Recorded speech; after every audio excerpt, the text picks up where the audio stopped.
नमस्ते मेरे प्यारे स्टूडेंट्स और आप सभी का बहुत बहुत स्वागत है स्टडी माफिया पर।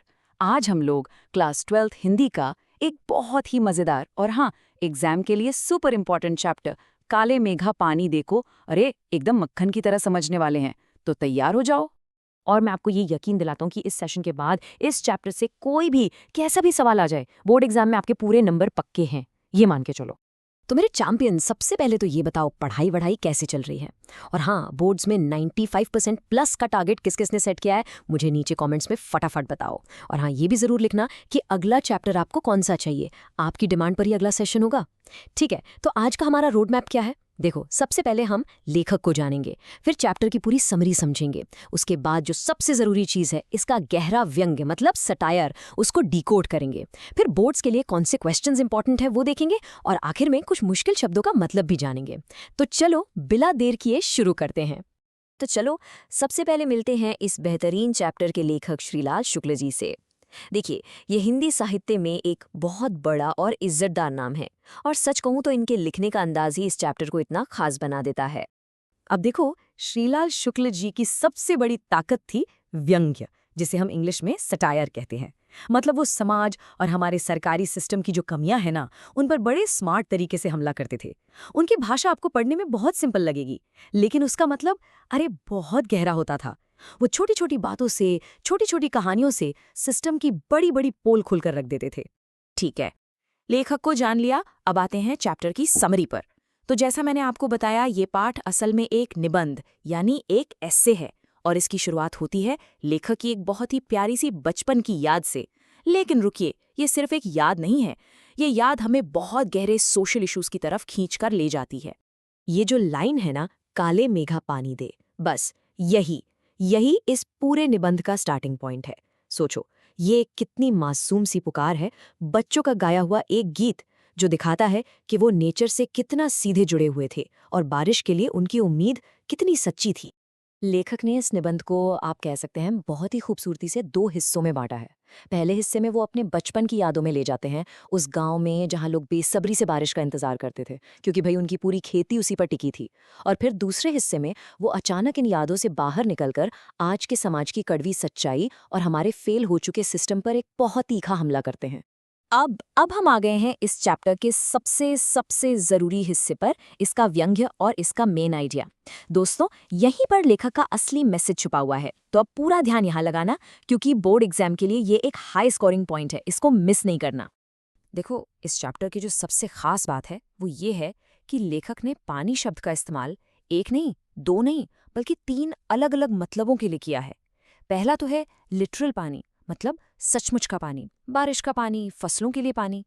दूसरा है सोशल पानी, मतलब समाज में इज्जत सम्मान, जैसे हम लोग कहते हैं ना, अरे उसकी तो आंखों का पानी ही मर गया या उसका पानी उतर गया। और तीसरा जो सबसे गहरा है वो है सिस्टम का पानी, मतलब सरकारी रिसोर्सेज, डेवलपमेंट के लिए मिलने वाली मदद, ये सब।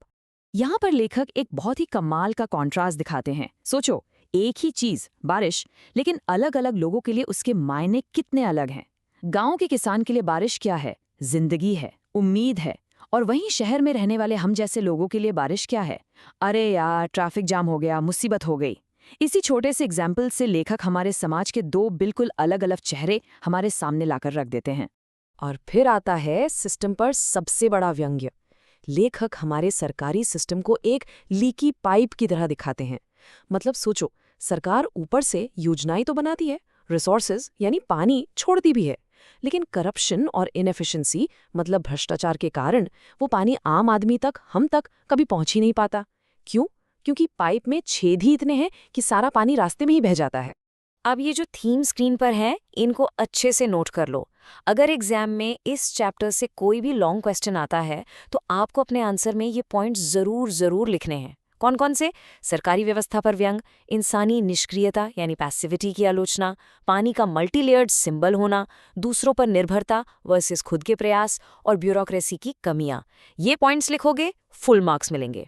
चलो अब सीधे सीधे एग्जाम प्रिपरेशन की बात करते हैं। मैं आपको दो सबसे ज़रूरी क्वेश्चंस बताने जा रहा हूं जो इस चैप्टर से बोर्ड एग्जाम में आने के चांसेस सबसे ज़्यादा हैं। पहला और सबसे लाइकली क्वेश्चन यही है कि लेखक ने पानी शब्द का इस्तेमाल किन किन कॉन्टेक्स्ट यानी संदर्भों में किया है। इस क्वेश्चन को तो आप वेरी वेरी इंपॉर्टेंट मार्क कर लो। इसको बहुत अच्छे से तैयार करना है। अब इसका एक परफेक्ट आंसर कैसे लिखना है उसका फॉर्मूला समझो। स्टेप 1, इंट्रोडक्शन में लिखो कि पानी इस पार्ट का एक सेंट्रल सिंबल है। स्टेप 2, फिर तीनों मीनिंग्स को डिटेल में एक्सप्लेन करो, नेचुरल, सोशल और सिस्टम वाला। स्टेप 3, हर मीनिंग के लिए चैप्टर से एक एग्जाम्पल जरूर देना।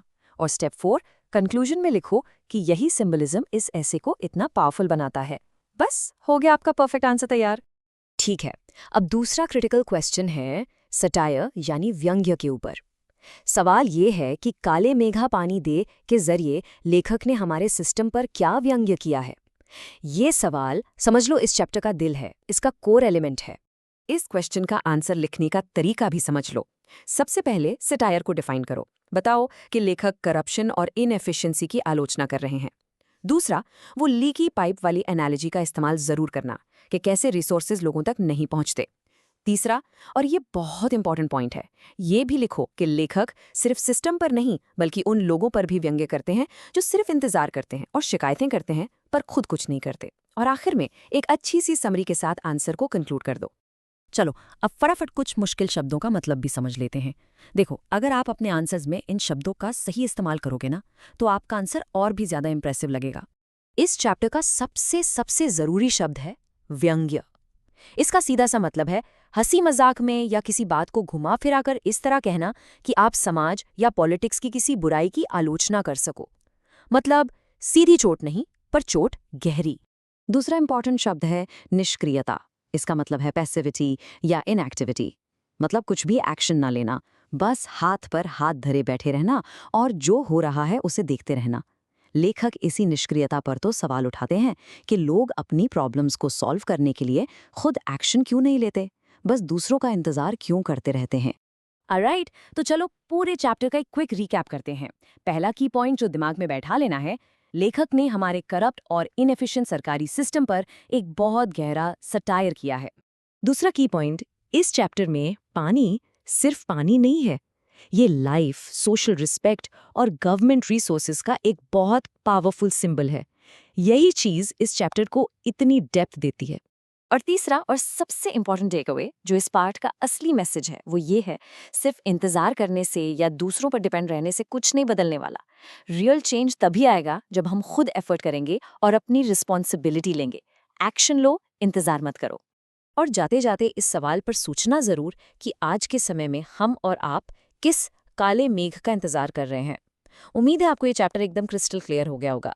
बस इतना ही। अगर आज का कॉन्सेप्ट क्लियर हो गया हो तो लाइक करो, शेयर करो और स्टडी माफिया को सब्सक्राइब करना मत भूलना, क्योंकि यहाँ पढ़ाई होती है स्मार्ट तरीके से।